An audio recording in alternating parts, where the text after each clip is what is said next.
Monsieur Zaki, bonjour. Bonjour. Première participation à Ajaccio au salon Corsica Arfer. Oui. C'est votre première venue aussi. Au Lazaret Hollandini, que je trouve superbe, avec des sculptures de Marc Petit qui sont de toute beauté. Et M. Hollandini a eu une superbe idée de faire ce musée Marc Petit, qui est un grand sculpteur, effectivement. Oui. Quelle est la situation des salons d'art aujourd'hui? Oh là, si on rentre dans le vif du sujet, les salons, c'est un petit peu de plus en plus périlleux. C'est simplement que, bon, tous les salons, ça fait une éternité qu'ils existent, effectivement, puisque le Salon des artistes français, dont j'ai été le président, est un des plus vieux salons au monde, puisqu'il remonte à Louis XIV et Voltaire. Alors, ils ont créé le Salon de l'Académie royale de peinture, qui est devenu sous Jules Ferry, Salon des artistes français. Bon, alors arrêtons de parler de ce salon, mais voilà. Et après, Exposition universelle, voilà, au Grand Palais. Et après, on suivi les salons comme les indépendants, le salon d'automne, et donc ce qu'on appelle les salons historiques, on va dire. Donc après, il y a eu comparaison, les salons un peu plus jeunes et peinture à l'eau. Et malheureusement, tous ces salons, vous voyez, quand j'étais président dans les années 90, avait un mois d'exposition, ce qui était merveilleux pour tous les artistes et de province et d'ailleurs. Et puis maintenant, c'est une semaine et demie, une semaine et quelques jours. Donc il y a précipitation pour l'accrochage, pour le décrochage, pour la remise des prix. Donc déjà, il y a une très grande réduction. Et est-ce qu'un jour, on va retrouver le Grand Palais en 2025? Ça, c'est encore une autre histoire. Vous voyez, donc il y a du vent qui souffle un peu sur les salons.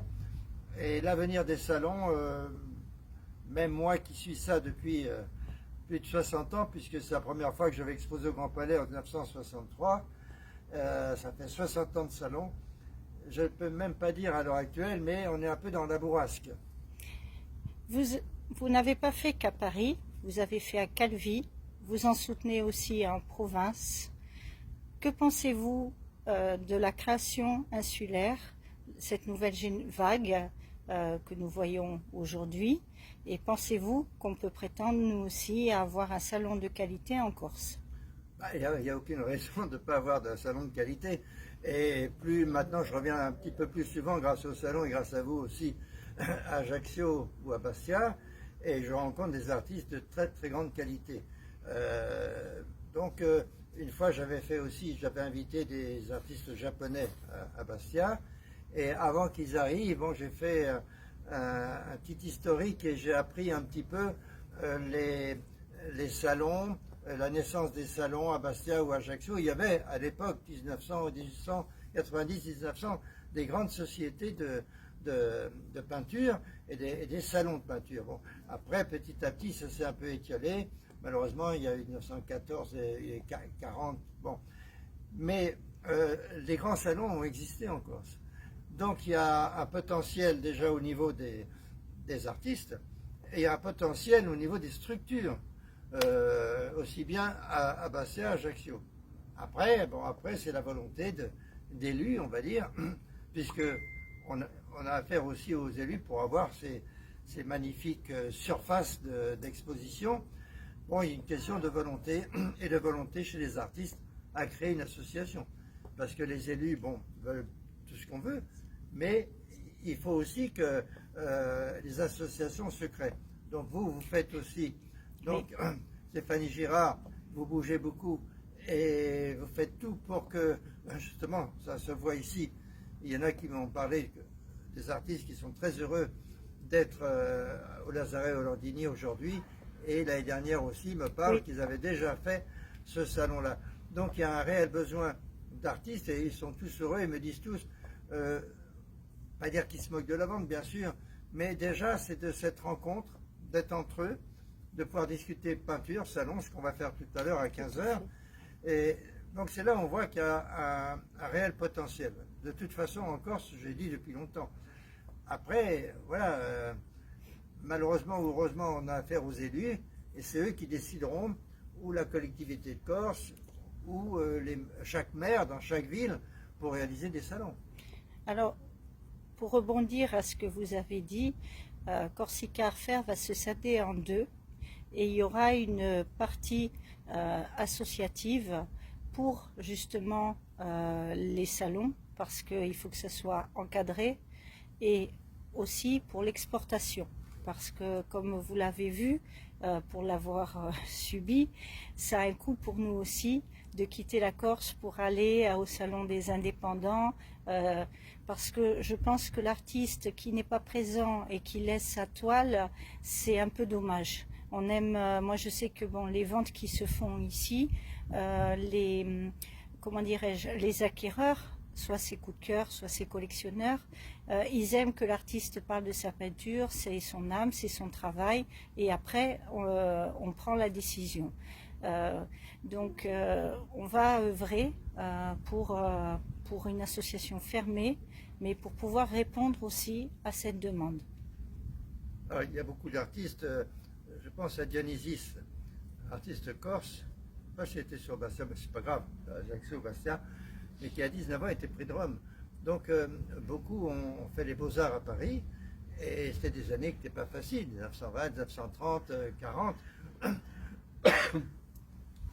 Donc déjà ils étaient avant-gardistes, on va dire. Excusez, c'est la chaleur. Je vous en prie. Ils étaient avant-gardistes. Et maintenant, bon, c'est pas que ça soit plus relax, c'est plus facile d'aller à Paris, au Grand Palais et ailleurs. Et surtout, ce que je dis, c'est là où je râle un peu, qu'avant un mois, on avait le temps de tout faire.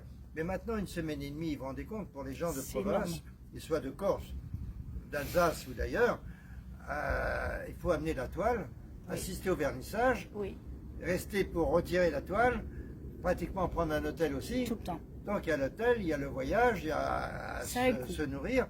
Donc c'est un coût assez important, effectivement. Et bon, après, est-ce qu'on vend? Est-ce qu'on ne vend pas? Ça, c'est un autre problème qu'on ne peut pas assurer. Et comme je dis, les salons sont là pour faire la promotion, ce que vous faites, la promotion des peintres. Et c'est un très grand travail déjà, un premier grand travail. Après, les galeries, ça rentre dans le commercial, elles sont là pour vendre. Et quand un artiste est en galerie, ça, il faut vendre. Nous, et quoique, à refaire, j'ai discuté avec une artiste qui a déjà vendu 2 toiles. Bon, après, je n'ai pas vu tout le monde. Mais je dis toujours, chère Madame Stéphanie Girard, votre travail, c'est de faire la promotion que vous faites très bien. Bon, après, s'il y a des ventes, c'est la cerise sur le gâteau. Et s'il y a des ventes, déjà, c'est très bon signe. Voilà. Hein, alors que on est salon, on va dire. Et c'est pas là où normalement ça se passe.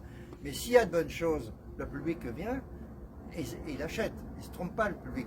Donc il y a des grands artistes qui émergent justement de art faire aussi. Voilà. Monsieur Zaki, je vous remercie. Tout à l'heure, c'est la conférence à 15 h de l'art dans les musées. Et j'espère que le public répondra nombreux à cette manifestation qui est aussi la dernière au Lazaret sous cette forme. Ben, écoutez, moi je les attends avec plaisir, public, artiste ou non, et j'espère répondre à leurs questions. Merci beaucoup. Merci. À tout à l'heure. Au revoir. Merci.